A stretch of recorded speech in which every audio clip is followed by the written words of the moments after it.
আমি মরে গেলেই জগৎ বুঝবে আমার দামটা কি। তারা ঠিকই মরে যায়, জগৎ একদিন তাদেরকে আর ভুলে যায়। কারণ দুনিয়া এত ব্যস্ত, কেউ কাউকে মনে রাখার বেশি টাইম পায় না। একটু জানাজার নামাজে খেয়াল করে দেখেন, অনেক কষ্ট করে মানুষ একটু জানাজায় যায়, নামাজটা পড়ে আর দেরি করে না।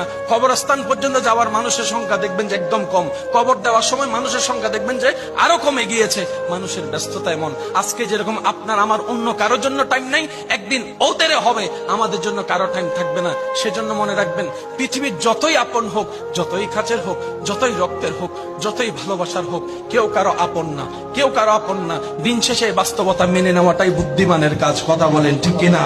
সময় আসলে আপনরাও চোখ উল্টাইতে 2 মিনিট করে না। এমনও বাস্তবতা দেখা যায়, যাকে এক সময় আপনি খাওয়াইছেন সেই আপনার পাত থেকে ভাতের পাত কেড়ে নিয়ে যাবে। যাকে আপনি হাসির ব্যবস্থা করে দিয়েছেন, থাকার ব্যবস্থা করে দিয়েছেন, সেই একদিন দেখবেন আপনার জায়গা দখল করার জন্য পাইতারা প্ল্যানিং করতে থাকবে, পাইতারা প্ল্যানিং করতে থাকবে।